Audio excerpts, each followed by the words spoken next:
Hello, hello, and welcome to another episode of Technology in the Arts. I'm Brian Kelley. And I'm John LeMasney. Oh, and I left my headphone jack in and didn't want to leave my headphones on, so sorry, didn't hear you. I'm John LeMasney.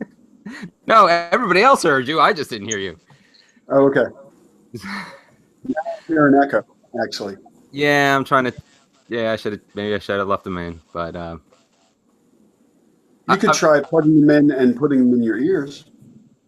yeah, I know, but I don't like having the earbuds in. Uh, But and I guess we'll. do you still hear it? Yeah, I hear myself. Oh, no, actually, I don't. Stop. Oh, yeah, now I do. There's an echo. Okay, but it's on me though. No, I can hear myself. Yeah. All right. With your headphones, it wasn't an issue because your speakers didn't create a loop with your. Speaking of audio.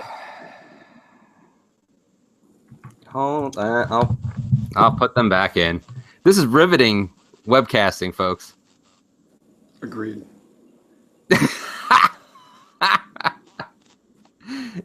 This is what you've missed for 3 weeks. Yeah, there we go.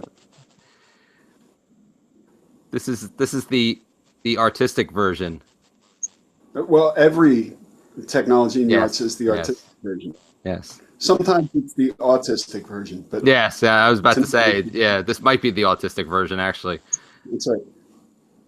Okay, so I'm going to do my obscured. There we go.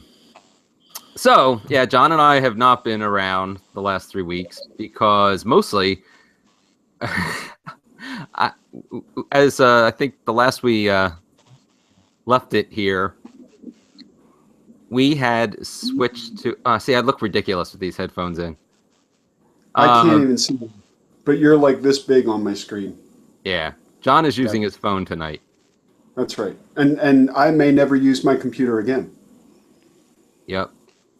So the last we left it here was that we were going to use Ardor to do the recording for our song project.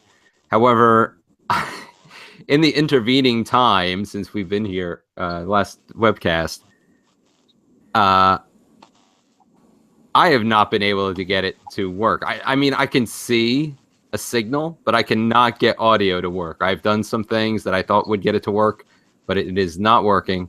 So this is going to be more of a tech support edition of Technology in the Arts, or at least a rant edition. But I will tell you everything that I know about Ardor, and it won't take very long, but I'm able to solve your problem. But before we get into that, John, I know you have some things to share from your personal projects. So why don't you talk about that?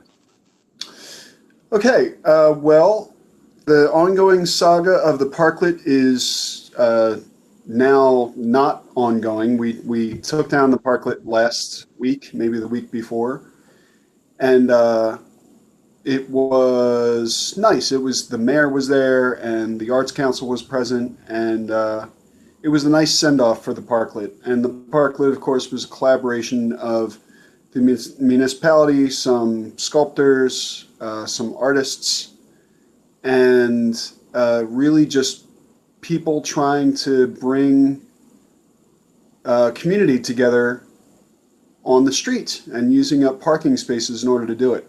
And the project was great. I felt like I was a part of a great collaborative team, including Peter Soderman and people at the Arts Council and construction workers and people who work for McCarthy Audio in the lights and sound. And I think that the Parklet will come back many times. I think it was a great, successful experiment. But in the meantime, Peter Soderman, who brought me into the project, I met with him today about a future project that's going to use the alley next to Starbucks as a presentation space, similar to the Quark Park project and some other projects that he's been involved in. And I had an insight today, and I shared it with him, and he agreed that he likes to do portals. He likes to do corridors that you walk through and are transformed by. And this upcoming project that is tentatively titled Poet's Alley, but has a few other names, will probably be in 2016 and will involve educational elements and video and interaction and possibly a reconfiguring space and automatically reconfiguring space. And it's going to be amazing if we can get it to work, and I think that we can. So stay tuned for that. Aside from that, I've been doing a lot of teaching. I was teaching tonight at Princeton Adult School, teaching people how to use WordPress, and tomorrow I'm supposed to go to Mercer County Community College so that I can talk about possibly teaching there. So teaching has really emerged as a more strong element of my brand, and I'm very excited about that, and I'm trying to find ways to bring art and music and design and all of the other creative things that I love together into a single stream of effort, productivity. And this project has certainly been a part of that. And I'm excited to talk to you about where I'm at with this project. And while it has not been a lot about making music, it certainly has been a lot about understanding software. So I think that maybe by our conversation about your use of Ardor, maybe we can get into that. Okay. Sounds good. So tell me about the problems that you're having. It's just, trying to think when we last talked, I think on the 29th of September, according to the blog. Since that time, my boss left the Playhouse, George Street Playhouse, where I work. And it's just been, we're undermanned, and his replacement doesn't come on board until next week. And it's just been a lot going on. We have one show closing, another show opening in just a couple weeks. There's been press. We just put out the casting announcement yesterday for the next show, which is very interesting. It's called The Second Mrs. Wilson, and it is by one of our favorites, Joe DiPietro, who's a Jersey guy, playwright who won a Tony for Memphis a few years ago. And he's done a bunch of plays that we've produced. In fact, he wrote the book for Ernest Shackleton Loves Me, which was the project that I was so enamored with last season, that the members of Groove Lily, Brendan Milburn and Valerie Vagoda, did the music for. And it is about the time when Edith Galt, who became Edith Wilson, Woodrow Wilson's second wife, when he had a stroke in late 1919, and she basically ran the country, kind of screening all correspondence and all potential visitors, and basically signing off on things and commenting on correspondence and sending it back as almost like an official reply. It's a time where a lot of people consider her basically the president of the United States at that point. And this is for, close to 2 years. I think it was the amount of time that she spent in this capacity. It was over a year. I think it was like 17 months, maybe something like that. So we have a really amazing cast. We have 3 Tony winners, including John Glover, who originated the role of Woodrow Wilson at Long Wharf when it premiered earlier this year, and which is Long Wharf is in New Haven, by the way, Connecticut. But you may know John Glover was played Lionel Luthor on Smallville. Lex Luthor's father. So, and Lila Robbins, who has been on Homeland and Murder in the First recently. She is more widely known as the wife of Steve Martin's character in Planes, Trains, and Automobile. She is playing Edith Wilson, and there's just a real strong cast, and it's very excited about this show. But we also have a special event coming up, which that press release has not gone out yet, but we have an actress from one of the most iconic shows of all time, and an actor from one of the most iconic shows of, I guess, the late 80s, early 90s, at least, and into the late 90s, doing a reading of a new play by an Emmy winner himself. But I can't go into details about it, but it's really exciting that the actress is going to be on our stage, because she's a 4-time Emmy winner, and she's set several records as far as winning awards are concerned. So there's a lot going on. It's been a lot of late nights, and we have our 7-month-old, I guess close to 8-month-old now, and with that, there's lots of stuff that needs to be washed at night, and our dishwasher just broke, so now there's like a ton of stuff sitting on my counter right now that I need to wash, that I should be doing now. So yeah, I'm going to be up till about 2 o'clock in the morning. And, well, we can keep this short tonight. I think that we can probably get through our agenda pretty easily if we. Yeah, if I shut up. Yeah. So that it's just been a lot of between the obligations at home and the work commitments right now, and the lack of that extra person. It's just been a challenge lately. And what's nice is that I'm doing stuff that I was kind of left out of, so now I know how to do it, and I'm being more involved, which I kind of always wanted to be, but there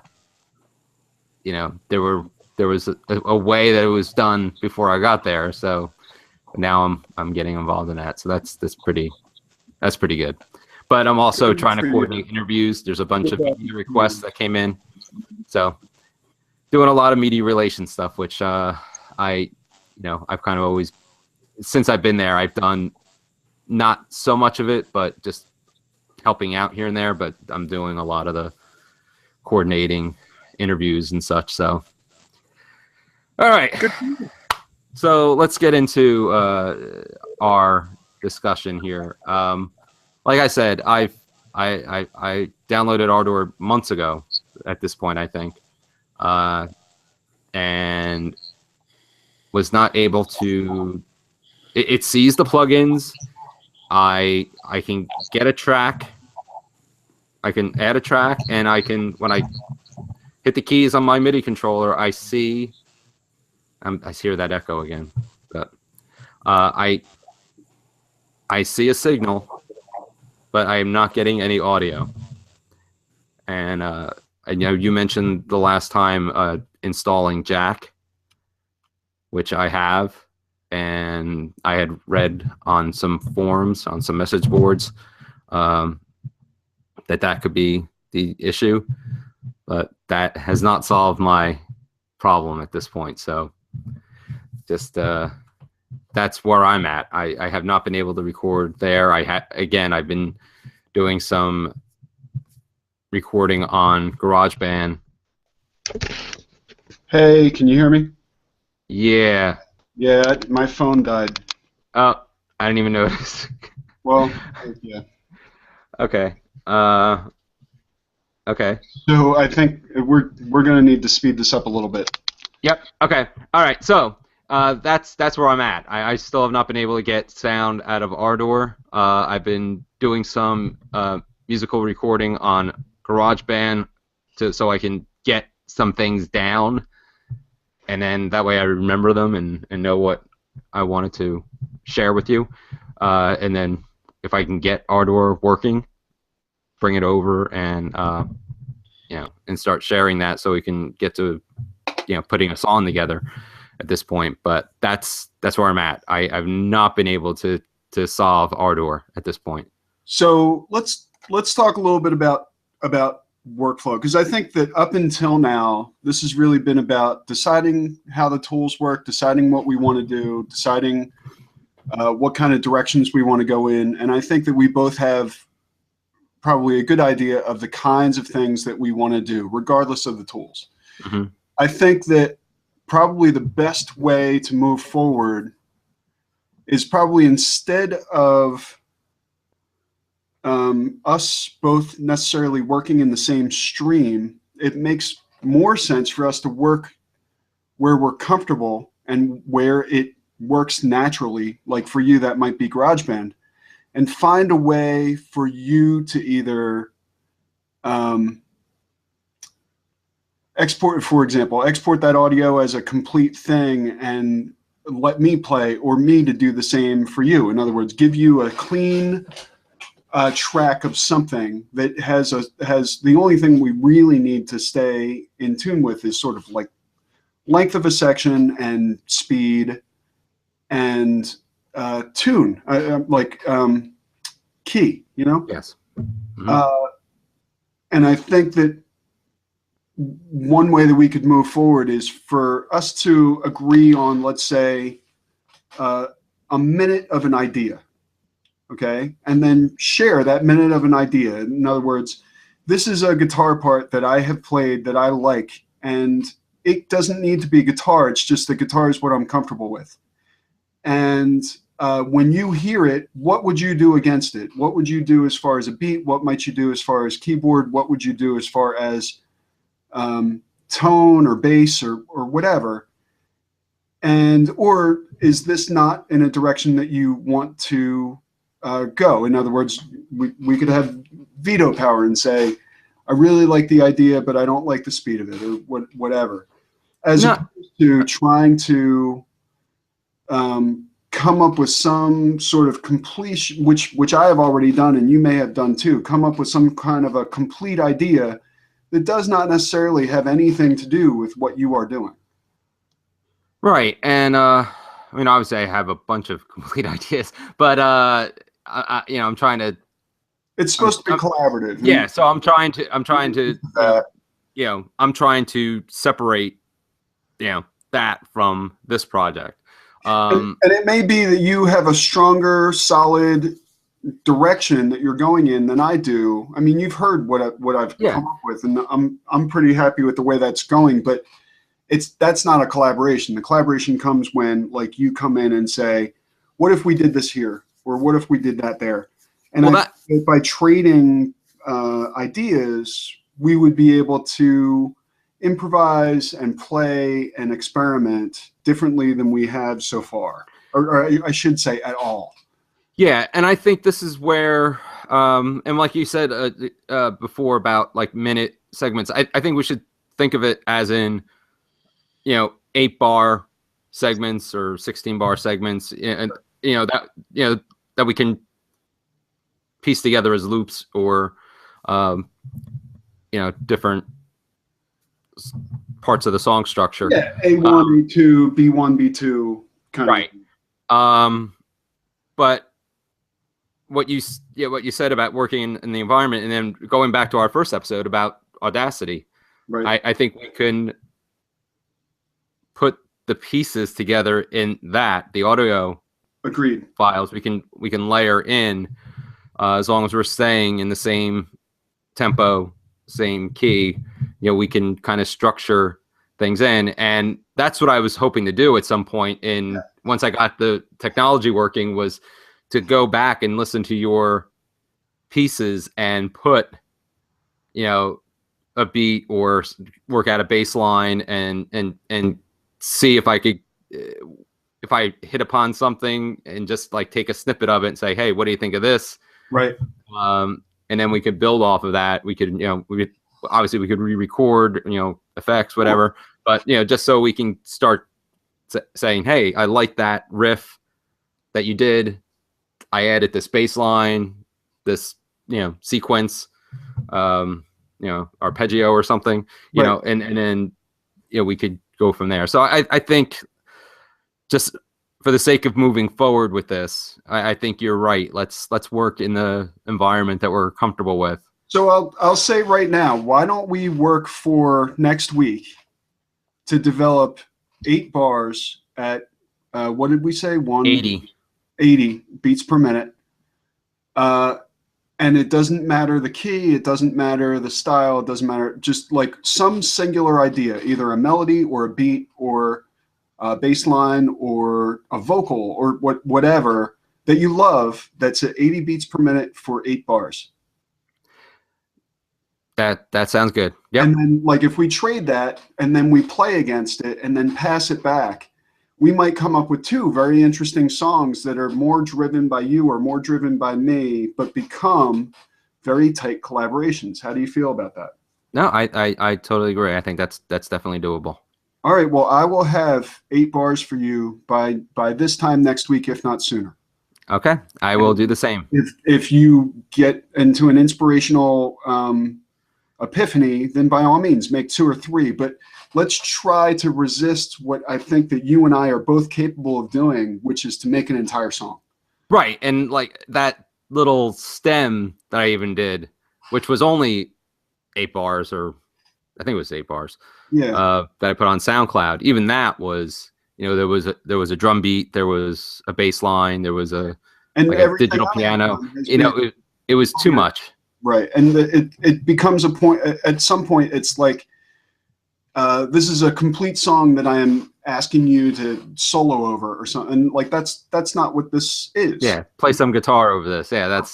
Yeah. I agree. And we both have capabilities that go beyond our most comfortable spots, and I'm excited about that because normally I only get to play guitar, or I only, and I think the collaborative bit is the interesting bit. Yeah. And I've done this with art before. Like I had a friend who lived in Chicago when I was in college, and we decided to do a collaboration over this long distance. And we agreed on a format. We said it's going to be 2,000 pixels by 1,000 pixels, and you can do whatever you want. And then you pass it on, and you put your hands up and say, whatever you want to do to this is fine. Just play, and play a couple different ways. And so if I send you these 8 bars and you send me these 8 bars, they may go in 2 different directions, but they may be interesting in both directions that they go in. And we may decide that there are 3 ideas that would work well with each of these 8 bar pieces that we share. But with that small stem, I love the word stem that you use. With that small stem, we have the introduction of at least we have this. Now, what else do we want? And I would tune my guitar to that piece, and I would adjust my timing to that piece. And I think it would be very interesting, and it would, more importantly, I think it would move us forward now that we are familiar with what we want to do. Yeah, and it's much more exciting when that happens, because I was going to bring up my former music collaborations with Christian Beach, way back in my high school days.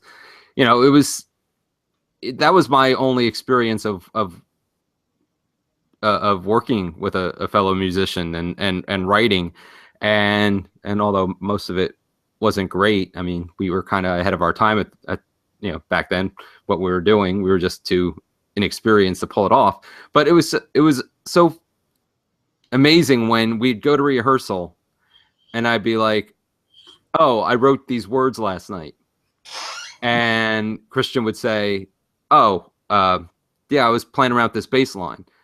And it turned out they were perfect for each other. And that is so exciting when that happens. Agreed. So hopefully we can hit upon that once we start you know. And most of my experiences, I mean, I was in a few bands in high school and did a lot of collaboration, but very often it was that we said, here's a riff, uh, and then, bring in drums and see like what you can do with it. It was a lot more spontaneous and it was a lot more on the spot. This gives us some flexibility as far as extending that improvisation to not be so on the spot, Hmm. you know? So we agree by next week we will, or by the next time we meet, at least, uh, let's share 8 bars and see where it goes. We'll do that. All right. Uh, so given that we are moving back to familiar tools in the interest of progress, uh, do you want to set Ardor aside? I mean, or do you still want to work out the audio issues? Well, I definitely want to work it out, but I think for this project, let's just put it aside for now, That sounds good. and then because I definitely want to have an alternative to GarageBand. I would Yeah. love to be able to work in a non-GarageBand environment for my own purposes, but Yeah. it would have been nice to have done that for this. But it's the time constraints are just way too demanding at this point, at least for me So I on will my tell end. you, I will tell you what I know about Ardor, and I know it from a Linux perspective because I'm a Linux enthusiast. And the easiest way by far, in my opinion, is to have a machine that is either dual boot or dedicated to like Ubuntu Studio, where everything that you need in order for it to work is automatically installed, and you can add other add-ons and plugins as necessary in order to get certain functionality, like filters and plugins and that kind of a thing, and interactions with other applications. The Linux-based systems use audio servers in order to provide the sound. So, and it's the same with their video. There's a video server, and that's how you're able to see your screen. And if there's not a video server, if there's not an X11 server, for example, present, you're stuck with the command line. Without X11, you are not looking at a graphical interface. Without something like Jack or the other one is I can't remember, but without an audio server, you don't necessarily have the ability to get any sound at all. And but once you do have Jack, if you decide to go with Jack, then there are guitar effects that you can install and all kinds of interesting things that you can do that are just ready to go. And the entire system, it's not like a proprietary system like Windows or Mac where once you start going down that road, there's no interoperability with other systems. With Jack, so many people have agreed to use Jack that there's a lot of development on top of it that goes far beyond Ardor, for example. But Jack is, or some kind of an audio server, it might even be emulated, has to be there in order for sound to get in and out. And what's interesting about things like Jack is the application sits on top of Jack. Jack is actually where sound goes in and out. It's like an operating system just for sound. And it's complicated in that way, but it's great for audio engineering because you can do all kinds of things with pipelining that would be very difficult to do in other proprietary systems unless it had all of that built out. Because Jack is like a platform for which other audio applications are built on top of it, there's a lot more interoperability and a wide range of applications that can run on top of it that are all audio related. So you may have run into that situation where it didn't have an audio server system that. Did you end up installing Jack for Mac OS or something? Yes. Which has it's slightly different. Hold on, what was it called? LMMS. Now let me see. It's like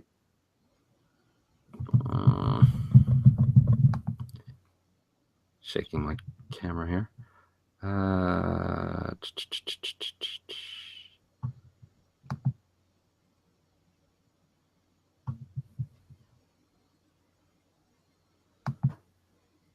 Oh, Jack Pilot. Yeah. So because it's open source, you can develop it for any platform. And in this case, Jack Pilot, I assume, is an interface for Jack for Mac OS. Now, Yes, it's very that's possible that Jack is still not installed on your system, and you just have a utility for using Jack. That's a very good no. possibility. I ran it. I opened it. I mean, because that's what I was saying. Open Jack and then open Ardor, and I can. It allows. It says core audio, Jack. That's all an option. So Yeah. I went with Jack and still nothing. The other really popular one on Linux is called Pulse Audio. So if you continue to have trouble and you really want to make this work, you might want to try Pulse instead as an audio server. It's just an alternative. It's like using GIMP versus Photoshop, except both open source. All right. But like I said, though, I think that's for another day. As you mentioned, we need to get into the creative workflow at this point, and we'll just we'll deal with audio files and layer them in, track them in. Do you mind using MP3, or do you want to have something more less compressed? Let's. You want like WAV files or AIFF or?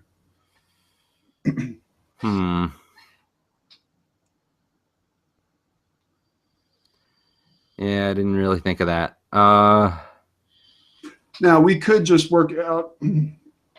We could work out our ideas in a lossless way on our workstations and just export to MP3 so that we can share the idea to play with. Yeah, yeah, that sounds doable. I mean, let's have it at the source level, and then just when we're in the course of sharing, let's go with work it on an MP3 basis, and then when we're ready to put something, but then we're counterproductive. Then we'll have to basically rebuild things. So, well, I think in our experimental stage, I think that's fine. I really do, and especially in the interest of ease, because if we're sending around, if we're talking about 8 bars, it's not going to be huge, but a WAV file is going to be a lot bigger than MP3, and probably for our purposes, we'd be able to switch them out at the time of final production. That's true. Okay. Yeah. So, if what we're sharing is of high quality and doesn't need to be edited, and that's what we're sharing in order to share the idea, then later, when we decide to do a major mix down after we come up with a layered idea, like one of the things I'm going to do is if you send me an MP3, or regardless of what you send me, but if you send me an MP3, I'm going to open it up in Audacity and play against it. And if I like it, I will just send the export of the MP3 back to you and say, this is the best thing I came up with. How do you like it? Or why don't you work on top of it? Or maybe we should throw this out and start over again. But until you get the file, it would be hard for you to determine. But I really love the idea of you produce an idea, I produce a response. You produce a response, I produce a response. Or you produce, and we keep going. And we could develop one section at a time like that. Yeah, no, I agree. I agree. That sounds good. All right, should we try, quote unquote, try to make an intro for this first submission? Or should we just come up with an interesting idea that might be anywhere in the song? Yeah, I usually wind up doing the choruses first when I work, because that's usually the more interesting idea, I guess. And it's because I guess the first thing I think of is the hook. Yep. Which winds up usually as the chorus. And then I back build the verses to fit that, and then usually the intros are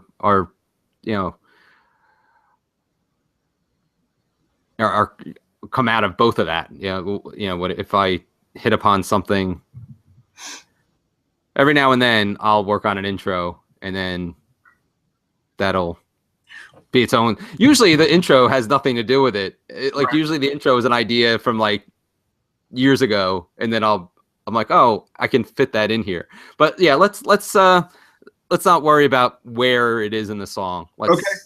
Let Well, what I love about it is it's a very evolutionary process. I think that it'll become sort of survival of the fittest amongst the combinations of ideas. And, if I'm sending you a completely different idea, but it's relatable, it may be that we're working on two sections at once, except that I started one section and you started another. If we can find a way to bring it together, such as beats per minute, then we may be more productive by doing it this way than we could even suspect. Yeah, and if we use the prog rock mentality, I mean, anything goes. We'll force it in and have like 17 sections of a song. Yeah, let's not do that. But I'm excited. So next week, or at our next arrived at meeting point, we will definitely have shared with each other and hopefully responded. But at the very least, we will have our first 8 bars to each other, completely unrelated, just as like a starting point. Excellent. Yeah, that sounds good, and I think that's definitely doable. I just have to make sure I read my email correctly and know when our show is. Well, as always, I appreciate your time and your patience, and I'm looking forward to this first step towards progress.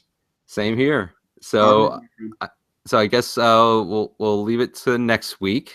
Till next week. Do you want to set up a time right now? Sure. Okay. Let me go to doodle.com/LeMasney. No. Why? Because I'm looking at my calendar. I only do that when people are not talking to me. You know what I mean? Like if I'm talking to you. Okay, you don't want me to plug doodle.com/LeMasney for all your LeMasney consulting needs? You can, but okay. If we're going to plug something, just go to LeMasney.com, at which point you will be advertised to about how to set up a meeting with me. Okay. But I appreciate the thought. Okay. Tuesday and Thursday work especially well for me next week in the evening. How about you? Let's go with Thursday, since we're already at Thursday this week, so that gives us a full week. Okay. That should be fine. Is anything going on Thursday? That should be fine. So are we thinking like 10 o'clock? Yeah. And if anything needs to change, of course, I'm flexible. Yeah, that should be fine. Oh, it'd be so nice if we have a dishwasher again by then. It's funny. I have a dishwasher and never use it. You could have my dishwasher, except Oh, don't tease me like that. No, I mean, I always wash stuff by hand. It's funny. Well, there's stuff that I have to wash by hand in most of the baby stuff. But, we have all this other junk that I prefer just to throw in the dishwasher, so I can just, basically wash what I have to by hand and call it a night. Just for the these glasses are terrible. So yeah, just the story about these glasses. They're only for like home use, and because I didn't realize we were doing this tonight, I took out my contacts. So sorry about the glasses. No apology necessary. I think you look very distinguished. No, I look tired. So, I thought you were just falling asleep on me because I was boring. No. Actually, I'm pretty awake now, so I should be able to get those dishes done very quickly. That's my main concern at this point, is getting those dishes done, because then I have to go and do work. Well, I have to. There's some bios that need some shortening for our next playbill. So it sounds like a euphemism. Yeah. Your bio needs shortening. Yeah. All right. On that note. I will talk to you next Thursday. Yes. So for technology and the arts, I'm Brian Kelley. And this is John LeMasney. Take care.